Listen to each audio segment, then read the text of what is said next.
Hi there, and welcome to Game 2 of the Championship Division from the December National League tournament here at UK HADO, which all took place at HADO Arena, Coventry. As ever, this is our 7-game format for League. Obviously, the quick graphic there you can see gives you a brief summary of each of the rounds. If you want to know more about how it plays, how it works, please check out our video that goes into a lot more depth, explaining how these different level zones work, tactics and ideas behind them. Okay, so the match we're about to start is between Wolfpack and T-Wolves. So let's get into the action. Yeah, so T-Wolves and Wolfpack are both junior teams, which if you've already seen the match between T-Wolves and USA, you'll realise really makes no difference at all to their ability to perform. Wolfpack are down a player and today and have grabbed themselves a last-minute sub. Which is why they have one adult on the team with them currently. See how it goes. So Wolfpack in an early lead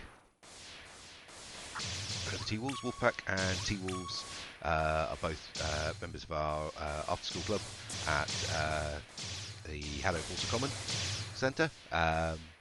Both obviously regular training partners and competitors against each other there. So both teams going for firepower builds, high rate of fire focused on there from T-Wolves, more speed and shot size from Wolfpack.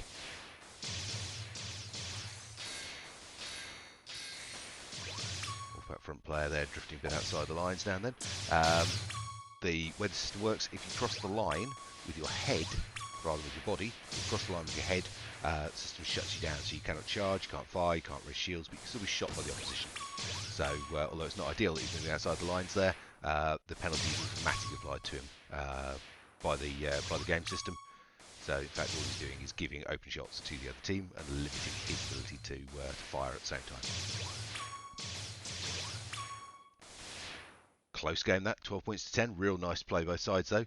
Good fast movement, accurate shots, nice rates of fire. And for those wondering what effect an adult player has, the adult player there was red player 1, who scored 1 point, as opposed to his two junior counterparts, scoring 3 and 8 points respectively. And the pair of them there sweeping the board on the MVP categories. So this is a sport that really is about experience, not size and strength. Really good accuracy there, actually, from both teams. Red 3 and Blue 4 performing excellently there. So teams now get themselves prepped and ready for Game 2. Game 2 is the Scale 1 game. So no points are allowed to be spent on the scale stat. So it has to be ranked as 1, which means you generally get the points therefore get split across shot speed and charge rate. Meaning you get a lot of fire and it's going really fast. Don't often see shields here. I think we've seen 1 or 2 games in this round of the league tournaments across the different divisions where teams have dropped them in, but they get just obliterated so rapidly because there's so much rate of fire available on both sides that they're not a great idea in this round. They just take that so fast that it basically are just dead points.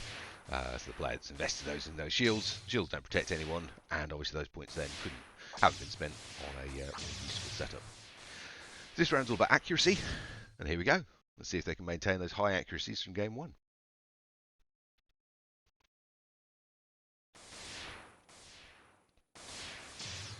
Nice open movement and erosion around the pitch there.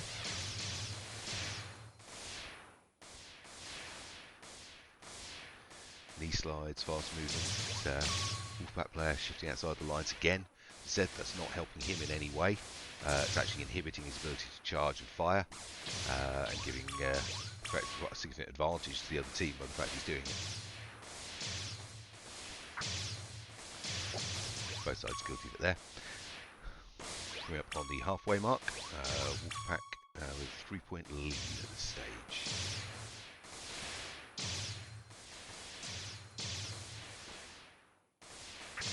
Good shift in motion around the court. I'd say there's definitely points there where Wolfpack are losing out on potential point score, just not having charge, because having left the court lines. pulling us all the way back to 5 points apiece. Really, really close game. Wolfpack leaving the court entirely there. Really good work on that court positioning. 6 points apiece. Last couple of seconds. We're going to overtime? Yes, we are. So, overtime. 10 seconds to get your breath back. Nobody regains any shields, life markers, or anything else. And it's the first knockout on any player takes the match. Got a Wolfpack player who's literally left the court there. I'm not quite sure what's going on.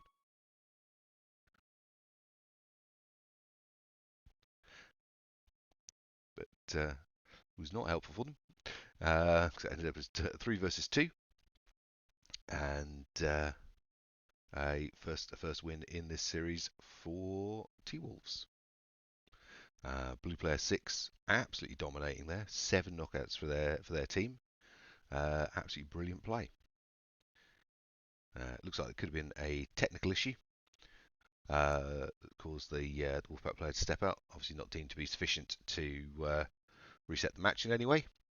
As Wolfpack look like they're now forming up on blue and T-Wolves on red. So the teams have swapped ends. So T-Wolves have moved from blue to red and Wolfpack from red to blue. Just to obviously help with keeping track of how the teams are doing. Okay, so moving on to game 3, which is our 2v2 freestyle. So no restrictions on how you play, but obviously a shift up in tactics because of the different number of players on the pitch. And it's currently 1 game apiece in this match. Here we go, game on.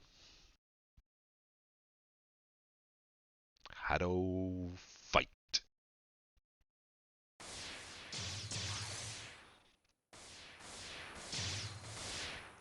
Okay, both teams looking at firepower builds.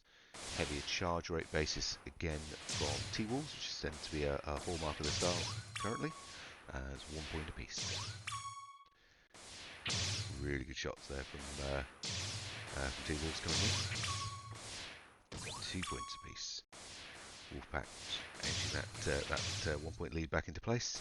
Nice movement around the court from them, but T-Wolves answering back point for point. Halfway mark. Wolfpack just with that single point lead again, which is nothing to really try to hold on to. The opposing team are your points, so if there's 2 people on the opposing team, there's always 2 points available.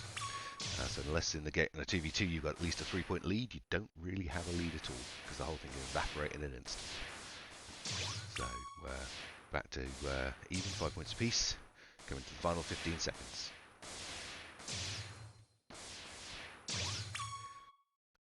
Another point on the board there for Wolfpack, 5 seconds to play, just 1 point in it.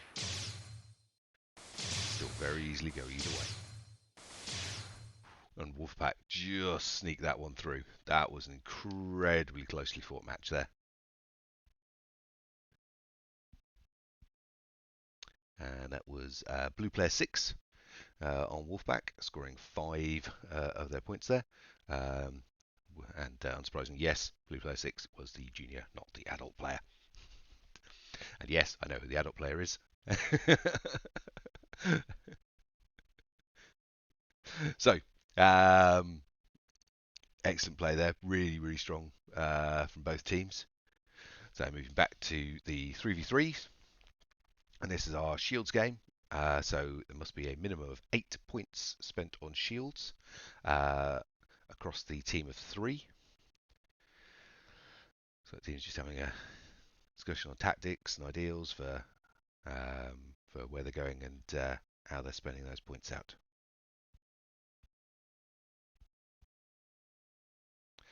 Again, this is the match that has or game format that's cost several teams their games where they've failed to actually comply with the 8-point shields. We've had multiple teams in this tournament so far who've ended up forfeiting this game due to not putting the minimum shield point score in. We've also seen some teams like Fighting Mongooses and Universe A that have put more than the required 8, which is absolutely fine. It's perfectly valid to do that. You just can't have less than 8 levels of shields across with 3 players. Here we go. Let's see what the teams have gone for.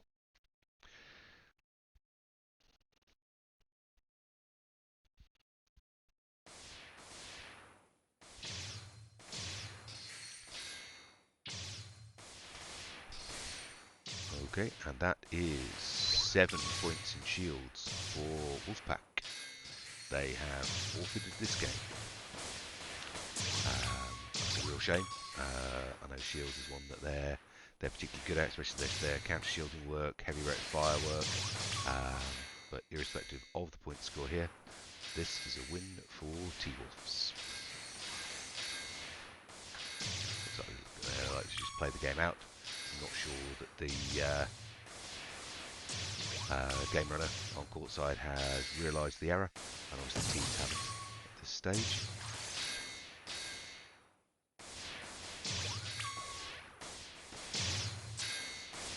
Starting to look like this might be a T-Wolves straight win anyway, irrespective. But it's unfortunately because Wolfpack have failed to comply with the 8-point spend, they therefore forfeit this game irrespective of the outcome.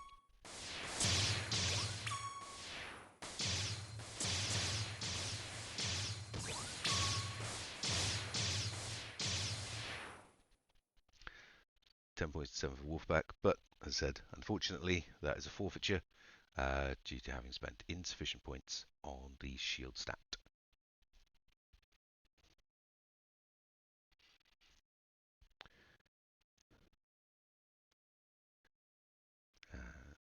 Teams now discussion. Again, not sure that Wolfpack have realised that yet.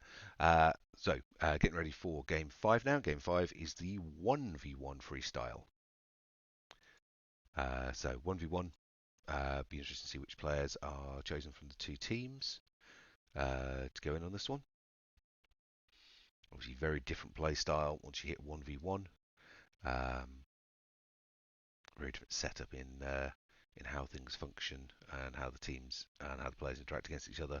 A lot of movement, a lot of energy on the pitch, and tends to focus on shot speed and scale rather than charge rate and shields. As I said, be intriguing to see where the junior players take this. Whether they follow in the sort of the footsteps of the older players in the higher divisions, or whether they've got a different way of approaching this. So just waiting for our 100-second timer to finish ticking down, and we'll get Game 5 on. So currently, obviously, this match is anybody's to win, especially after that forfeiture in the Shields game. So both teams in a strong position moving into Game 5.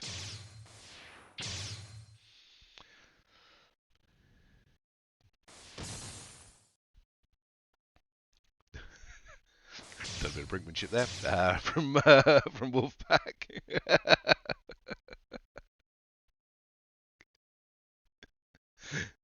Nice sportsmanship on the handshake though. So, final prep now for the 2 players before we move into the 1v1. Here we go. HADO fight.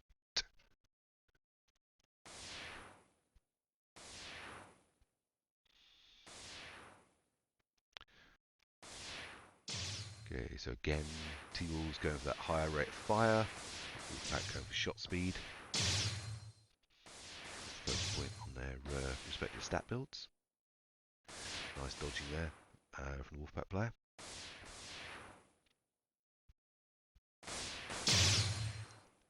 Very close there. Yeah, both chipping away at each other. First point, though, goes to T-Wolves. Can Wolfpack pull this back? A single life marker. Yep, and yes they do. So halfway market is 1 point apiece. So both running on 3 life markers in play. Straight simultaneous takedown there. 2 points apiece. Coming out on the 22nd mark. Nice shift and move around the court, both players, both using a huge, great deal of space. Try and pull those shots across. Nice hit there from Wolfpack. 10 seconds remaining. 1 point in it. Just one life marker now on the Wolfpack player. T-Wolves with 3 seconds to try and get that last hit in. Nice low dodge there. Just dropping out the way of that final shot from Wolfpack. And that's a win, 3 points to 2 for Wolfpack.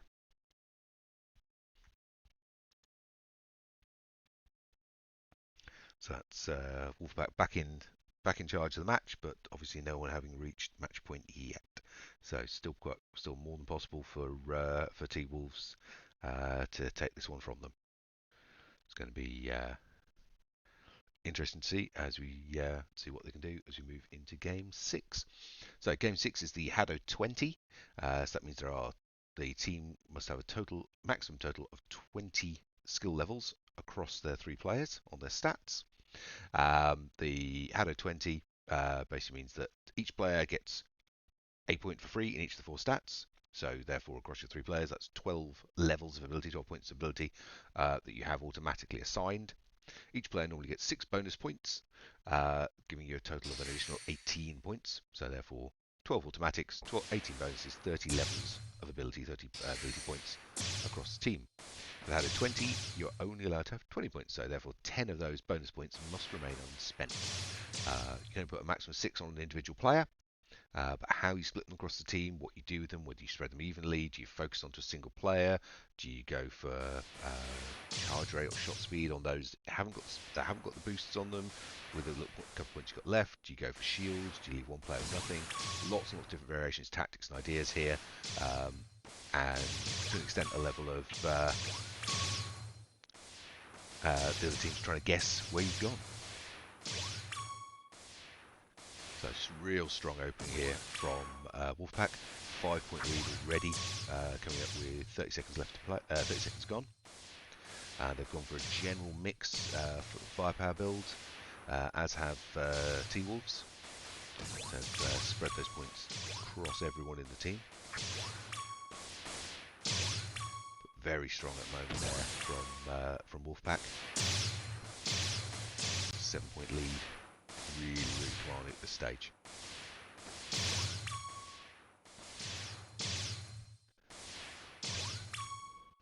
.12 lead there. Oh, 12 to 3, so 9-point lead. It's without a doubt a Wolfpack victory on this game. Not quite sure what happened to T-Wolves here. This is normally a game that doesn't give them too much difficulty.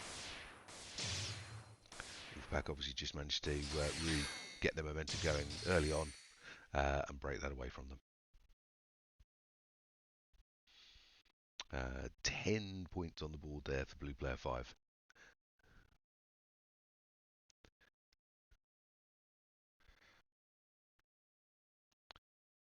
Really good actually from blue 4. I think it's the first time the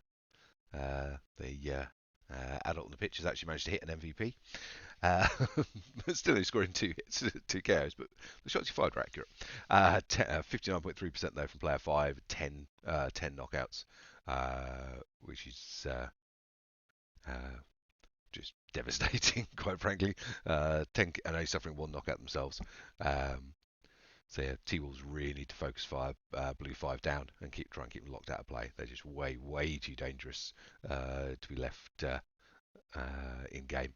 If you have a particularly strong player on the other team, targeting them and really focus firing onto them across your squad is a very important tactic, because if you've got one player who's scoring the significant majority of a team's points, if you can keep them knocked down, locked out of play, then obviously it massively inhibits that team's ability to score points.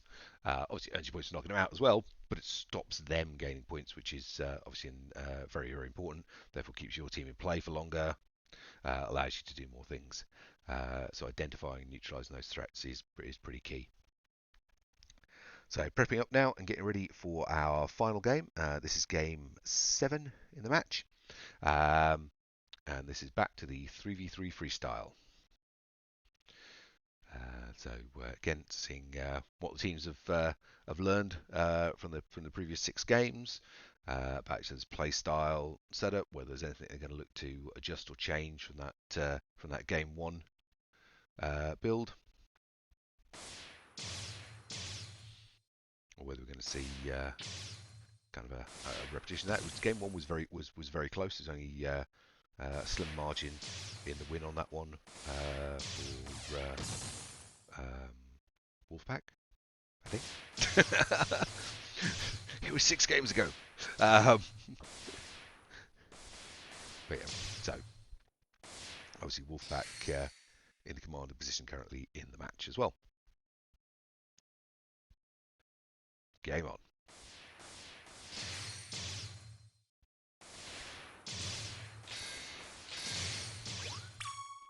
First point on board there for Wolfpack.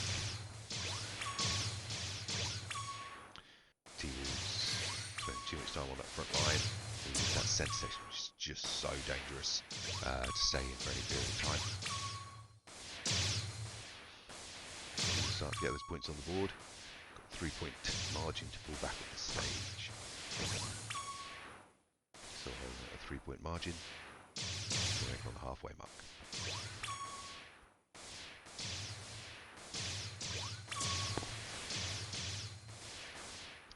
T-Wolves are holding Wolfpack just within range. Wolfpack starting to put the pressure on now and opening that gap up. Once you go beyond 3 points in a 3v3 game, there's the trading team's got a real problem. A huge fight back on their hands. Wolfpack's now really starting to apply the pressure. Final 10 seconds with a commanding lead at this point.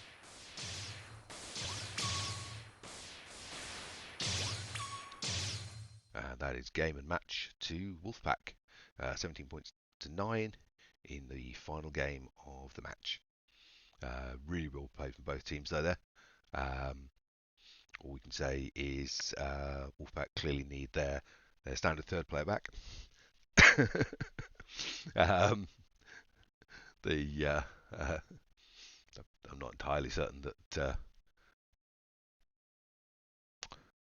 their blue player 4 there, who actually forgot to spend his stat points in the game 7.